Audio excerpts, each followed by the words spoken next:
weltare ɓiɓɓe fulɓe ando diine maɗa fedde heblo sukaɓe africa weltare tv takkusana yoni to likseyba gorgol to belendendi to cuuja to ganki to wuuro djibi alpha to tulde baali to seyena wuuro mawlo seyena gabaɓi to wajjo bosoyaɓe to gourdiuma to sinthiane gourdiuma to dar salam ko on takkusan juuɗa ha to galle ceerno amadou tidiane alpha mamma sireyba to moderne ha to galle makko samasa to killinkara kahide ko taari ɗum kala ene jeeya e gardidi kabaruji men to leydi Mauritanie caggal balɗe jeetati e jillu makko e nder hoddel sharqi hoorejo leydi ndi Mohamed Cheikh El Ghazouani o arti nder noktat lamorgo guindi makko to leydi Sénégal Bassirou Diomaye Faye kañum woni hoorejo guindi Sénégal o bismima o joddima en audience to palais présidentiel aljuma hanki o e on gonɗo présidente conseil constitutionnel leydi ndi to leydi Mali catala bitegal aka ɓe kolliri tigui wonde kay e oɗo saaha joni koko yowa kay e dendagal jokli leydi ndi kala ko fate ɗiɗo chaine uji ɗiɗi télévision tawi ko chaine uji française uji ɗi en goni TLCA wondude TF1 kala koko jowa ha diwa oɗo saaha to leydi Benin suudu saɗeji ndi leydi ndu ɓe memtima tuknorgal leydi ndi e nder koɓe memti hen noon ko ɓuuri tengtide hen noon ko ɗen toɓɓe ɗiɗi to leydi Tchad suudu saɗeji kañumne voti toon kuulal ngal kulal noon ko wadde amnesty kaye gonnoɗo secrétaire général landa laamuka kabaruji men jolam jaɓeri ma jaa ha to leydi Iran gatten ha to leydi Iran jeen ha to leydi Irak ha to leydi Argentine bisimilla mone ketki hotodirte joni joni piren pacciren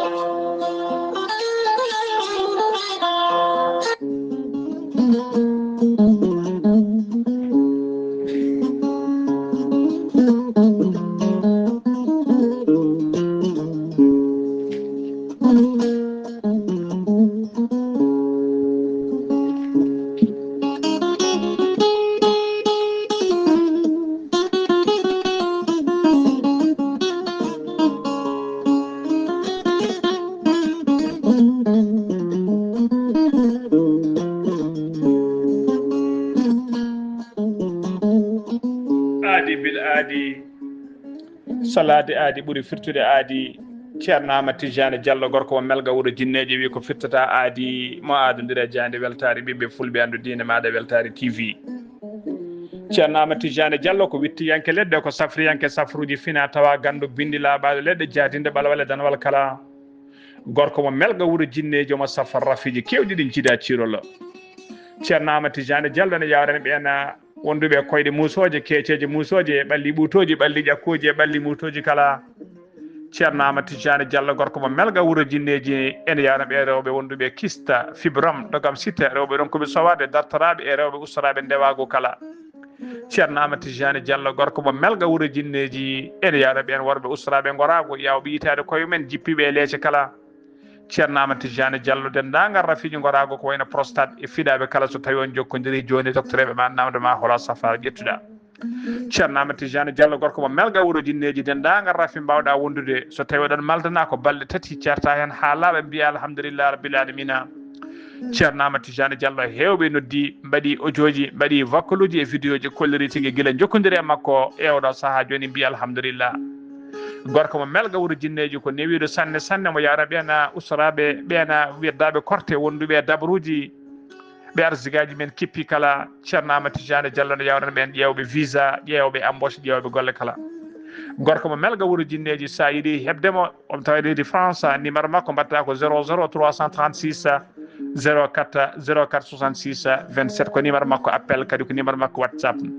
ceerno Amadou Tidiane Diallo base makko ne tawe to Dakar en tawi ɗon mi ko wiye ceerno Abdoulaye Diallo numéro mum mbatta ko 77 714 94 15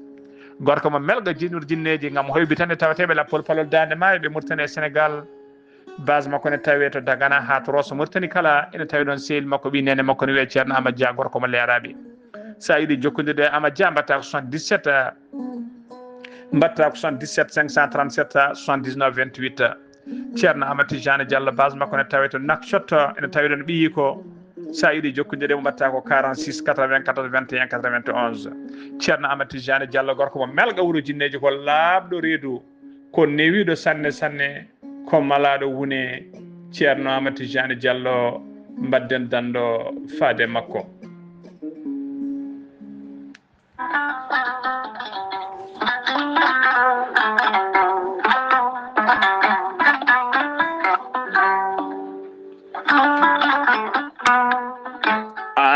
jambitowo ɓandu musoru ɓandu caɗoru ɓandu wuloru koyɗe musoje koppi musoji keceji musoje AVC cardiaque moƴƴiyam dogata e ɗaɗi muɗuma donkuɗo yaade juma e jama e jokkoyde enɗam kala holko jokkodirta koye gorel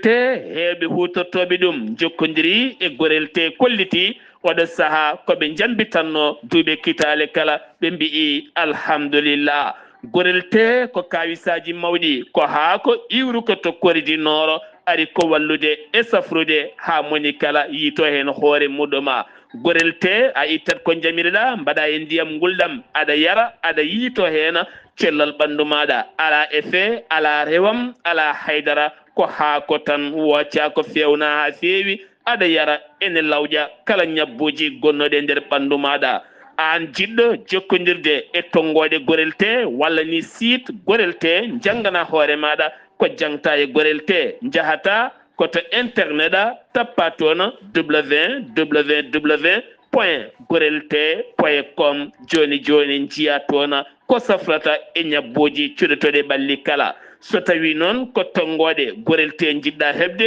gonɗa koye nder leydi Mauritanie jokkodirta koye Adama Niang ɓuuri andirede Boy Nasa on noon mbatta ko 47 85 20 96 walla so tawi koto sehil baabi gonɗa e ko taari ɗum kala jokkodirta koye Elimane Ndiaye 46 57 85 92 so tawi gonɗa koto kay hayɗi e ko taari ɗum kala jokkodirta koye Acca Keɓe 46 46 48 86 walla so tawi koto Nouadhibou gonɗa jokkodirta koye Seyni Niass mbatta ko 46 53 52 43 so tawi gonɗa koto États-Unis d'Amérique jokkodirta koye Abou Sow Kawral Fouta Business +1 34 77 01 56 77 so tawi gonɗa koto leydi France jokkodirta koye Haruna Ngayda 06 50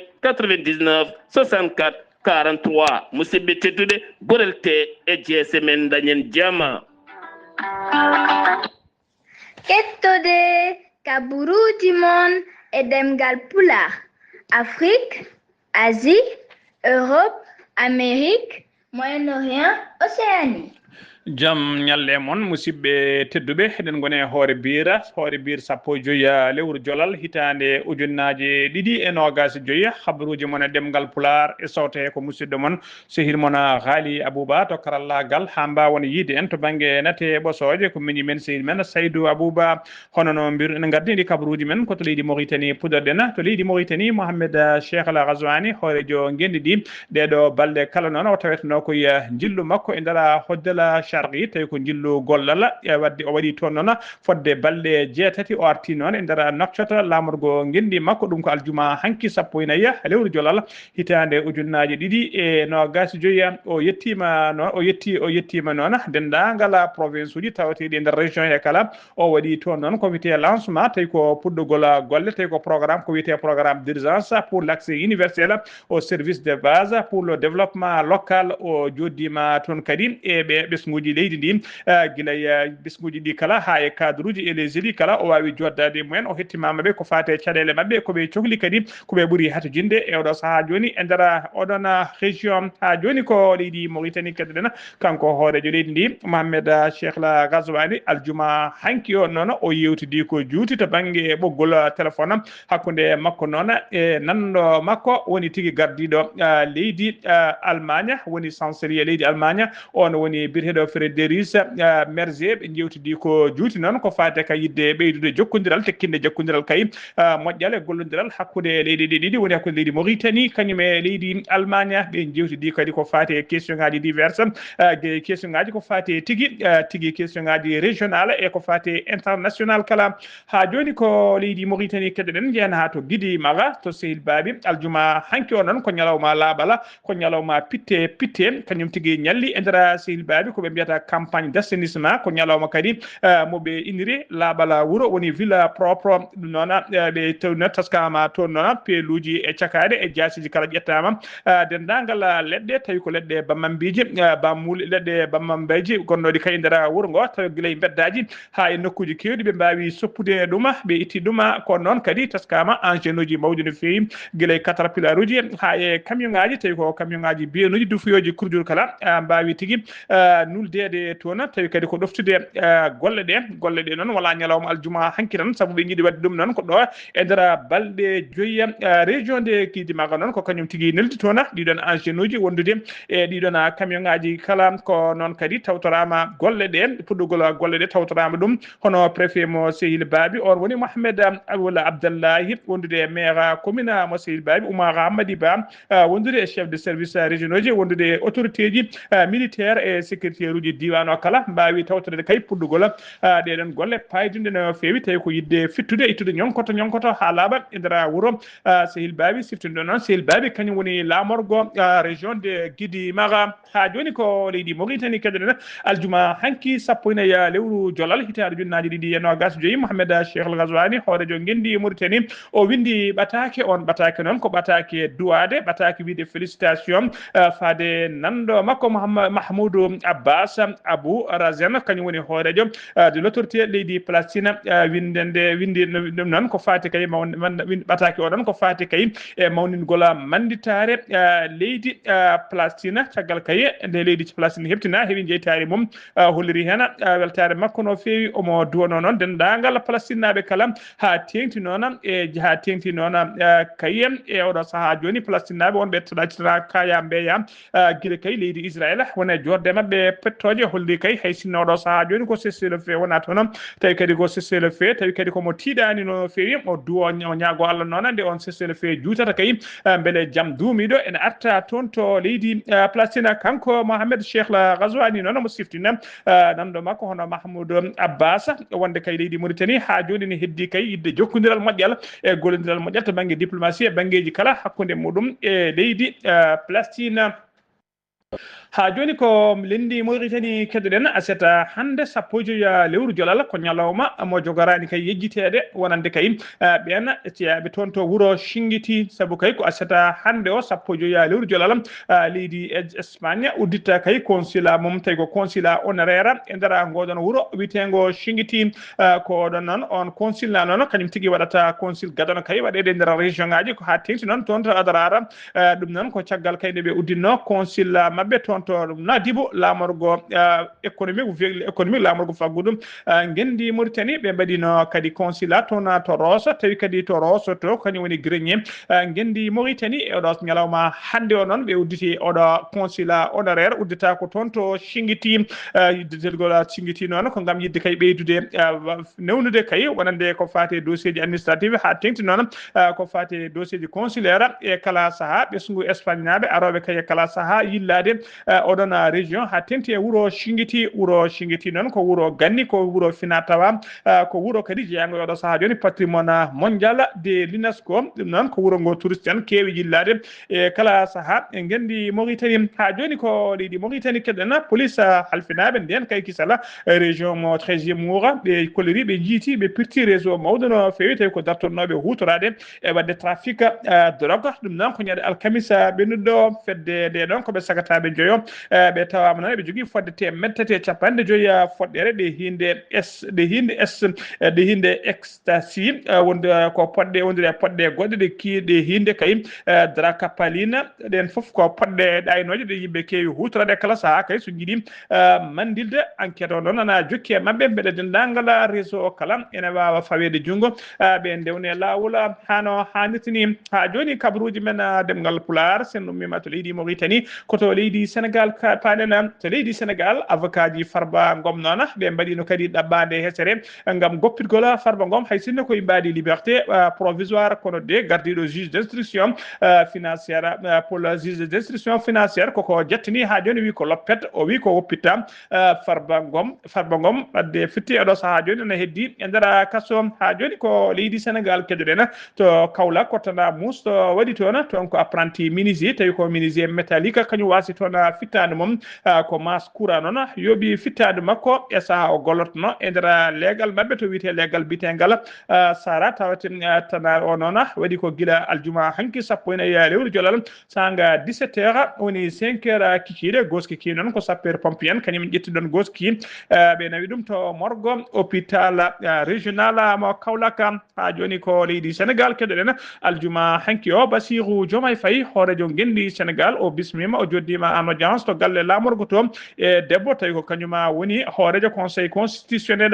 leydi ndi ɓe jewtidi ko heewi noon ko fati kay e ono fannu ko fati oɗon fannu e ko fati oɗo fannu hoorejo leydi ndi noon holliri kay yidde muɗum kay ko yo justice o won tigui tawi ko justice o noon yo won tawi kadi ko justice gongira e gonga wona justice kadi tawi ko justice mo alda e heedagu woni impartial yo wona kadi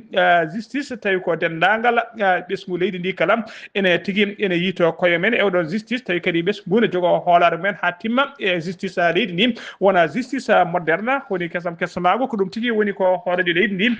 yiiɗi ko fati e oɗon fannu ha joni ko leydi Sénégal keɗoɗen Aminata Touré noon ko mo Bassirou Diomaye Faye suuɓi ardinɗuma tigui ngal ɗo catala bitegal wiyete coalition Diomaye président o lomti noon ko Aïda Mbodj noon ko neɗɗo ɓattinoɗo Ousmane Sonko guila noon kanko Aminata Touré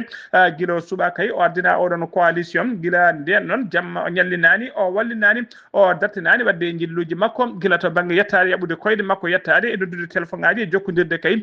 guila e ɓen wonnoɓe guila e maire uji ha e ancien tigui éditeur uji wondude e yimɓe politique naɓe wondude des acteurs politique kala omona jokki kay yewtidde e mumen e tigui fewjidde e mumen e oɗo saaha joni ɗum ɗon e hollitana wonde kay e oɗo saaha joni Ousmane Sonko gardiɗo tigui landa Pastef ene tengtintano wonde oɗo saaha joni o dañi tigui ko wiyete adversaire tawi ko politique molanteɗo Allah ha joni ko leydi Sénégal keɗoɗen alhaali ñamade koɓe mbiyata taw ñamade suudane woni ko wiyete det kaasi ngu laamu ngu fawi e dow hoore laamu hingo ngu ina tigui jokki kay herƴinde ko fati e tigui budget leydi ndi laamu ngu noon nana tigui waɗa kala feere kay no sifodiri ko fate programme kesso budgétaire hakkude mum e FMI woni Fonds monétaire international FMI noon koko jettani e oɗo saaha joni hono biteɗo Julie ko Zaka noon ko kañum woni directrice communication FMI o waɗi tigui haalande makko e nde kay e nden ñamade e feere kay tawi ko feere kay hesere nde ɓe ƴetti oɗo saaha joni gam yidde faabade leydi Sénégal o holliri noon FMI kay ene ƴetti kay yiiɗi ma ƴettini kay yettinde feere tawi ko feere hesere nde ƴetti ko fate conseil d'administration mum ndena feere noon ko yidde kay wiide kay leydi Sénégal ñamade rewetede kay wiyata tigui Sénégal ma yoɓa nde ɗon ñamade ɗoret walla ɗon ko yidde ƴettude peeje kay tawa hay sinno ñamade no yoɓe tawi tigui wona ɗon o holliri noon miijo ngo noon maɓe jettin ɗum maɓe ɗamini kidi maɓe jettin ɗum to conseil d'administration foof noon e FMI yidde mum kay oɗo saaha joni ko fabade leydi Sénégal ha joni habaruji men demgal Pulaar seno mema to leydi Sénégal koto leydi Mali paden to leydi Mali hak woni autorité de la communication de leydi Mali kadi ɓe mbaɗi kayida ñande alkamisa ɓennuɗo sappo e tati lewru novembre wiide kay dendagal rokkuroɓe chaîne uji télévision woni de distributeur de service audiovisuel wonɓe nder Bamako e nder leydi nde Mali kala nde dartinta kay nde coftata ha laaɓa ɗiɗo chaîne uji ɗiɗi taw ko chaîne uji télévision ngaji fraysenaɓe ɗina ɗiɗi noon woni chaîne biteɗo LCI woni wondude biteɗo TLCI wondude LC1 et TF1 ɗiɗon noon ko yo jowe ha diwa oɗo saaha joni woni ha nouvel ordre addi bone hakkude mabɓe noon ko caggal kay nde oɗon chaîne biteɗo chaîne biteɗo LC1 walla LCI caggal kay nde wanno émission muɗum tawi ona émission noon ɓe indi ɗum ko le grand dossier e nder émission noon ɓe kollirino kay wonde e oɗo saaha joni ɓena wiyeteɓe jihadiste en nana tigui gaari ha damal tigui Bamako woni tigui ɓe mbiya tigui le jihadiste au porte de Bamako walla kadi ɓe mbiya wonde Mali woni oɗo saaha joni koye jeeyi Al-Qaïda woni le Mali le nouveau fief de Al-Qaïda ɗiɗo titre uji ɗiɗi noon tawi ko toɓɓe mabɓe ɗeɓe jewtuno tan ko oɗo chaîne biteɗo LC1 caggal ɗum kadi teefi ɓamti oɗon ndeɗon yewtere gila nden noon ko kereje mawɗo woni hakkude mabɓe e laamu leydi ndi ha tenti noon e ngal ɗo catala bitegal haute autorité de la communication ko ɗum saabi noon ɓe jowi ɗiɗo chaîne uji ɗiɗi ha diwa oɗo saaha joni ak noon ɓe tugni tawi kadi ɓe tugni koye kuulal capannayyi e goho di décret numéro 2016 woni 2016 tiré 0715 bar tiré P bar RM ha joni ko leydi Mali keɗoɗen dadiɓe ɓe force witeɓe siraji en mbaɗi tigui opération pattamɓe lemiji no fewi tawi on opération noon ko yidde kay rewidade woni tigui wadde escorté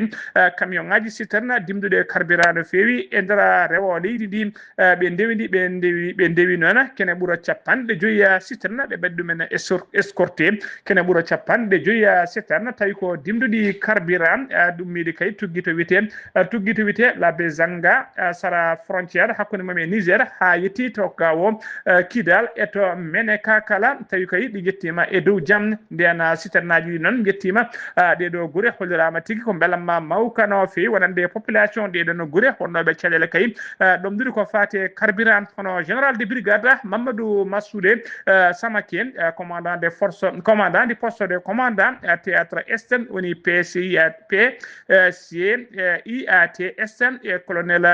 colonel Ibrahima Samassa kañum woni commandant secteur 1 kamɓe kala ɓe kolliri weltare mabɓe mawni no fewi oɗo opération pattamele miijo bawɗo rewde lawol ɓe jetti ɓe jarni dendagal ɓen sofreɓe joguiɓe cuusal kay e dadiɓe ɓe kadi joguiɓe pellitala wawde dusde ɗiɗo camion ngaji kay ha jetto e nder ɗiɗon nokkuji ha joni koye onden falde keɗoen to Kidala état major général des armées mo leydi Mali ɓe kolliri tigui ɓe mbaɗi opération mabɓe pattamle miijo dow lawol tawi kadi koye dow lawol noon ɗina noon koye mbaadi kay rende tawi kay koye mbaadi rende leydi ndi ɓe kolliri ko ñande alkamisa sappo e tati lewru novembre laaɗe mabɓe diwoje tawi ko laaɗe diwoje armée leydi ndi ɓe mbawino tigui timde camion ngaji autoji tati ɗi hinde pick-up ɗina autoji noon caggal kay nde ɓe keeɓi renseignement timmuɗo wonde ɗiɗon autoji ko autoji jihadiste en ko ɗon tigui ɓe joore mabɓe pettoje e bomboje e teɓe gofani état major général noon ene siffina dendagal malinaɓe wonde kay woni afo haaju mabɓe kay ko rende leydi ndi e haɓade dendagal pelle joguitiɓe tawateɓe nder leydi he ha joni ko leydi Mali keɗonen LOCSN ko catara dariɓe haɓade kay ko fate drogue e nder leydi Mali catalagal noon haɗani tan e gollade e nder Bamako ɓe jokki golle mabɓe kay ha e nder région kala catalagal noon tawategal toon to Kidala e gardo caɗagal noon addi catalalngal ko colonel major Fousseini Keita kañum addi ngal on catal noon jokki kay darde mum mbiɗen darde mabɓe ɗon haɗani tan e nder Bamako saabu kay ɓe jetto ha to rewo leydi ndi koye ndina mbadi noon to gawo hono ko commissaire principal des police Soumaïla Keita kañum woni chef d'antenne catal ngal ɓe teeɓima toon noon doro ko kewɗo no fewi ha joni koto leydi Mali keɗoɗen to Tombouctou noon doronaji tawi ko doronaji armée leydi Mali ɓe mbaɗino toon opération mabɓe ɗino opération ngaji wadde frappe woni tigui gam yidde toɓɓude haɓade sebbitiɓe e nder frappe mabɓe noon hollirama tigui ɓe mbari fodde 17 neɗɗo tawi foof ko civil en woni jabureɓe ete ko ɓe ɓuuri warde hen ko ɓuuri hewde ko sukaɓe tokosɓe ha joni habaruji men demgal Pulaar so numima to leydi Mali koto leydi Benin paaden to leydi Benin suudu sarɗeji ndu Benin ɓe mbaɗi tigui adopté aseta hande o 15 lewru jolal guila wendoga kay ko wiyete révision constitutionnelle woni memtade tunnorgal ngal leydi ndi e ndera jonde he noon 49 sarɗiyanke suuti juuɗe wi ko wi kene yaadi hen 19 noon mbi ko ala on paabi noon ko wiɓe eyɓe kañumen tigui ɓuuri hewde to pucci dogata e ndera koɓe memti hen noon ko toɓɓe ɗiɗi ɓuuri hen mantinede toɓɓere arwaninde nde kay koɓe memti ko wadde suudu wadde kay wiide kay ɓe gartira suudu sénat woni création du sénat toɓɓere ɗiɗi ɓere nde noon ko ɓeydugol kay mandat hoorejo leydi e mandat sarɗiji kala mandat o wonno ko 5 ans e oɗo saaha joni ɓe mbatta ɗum duuɓi jeeɗiɗi ɗum noon fuɗɗoto kay koye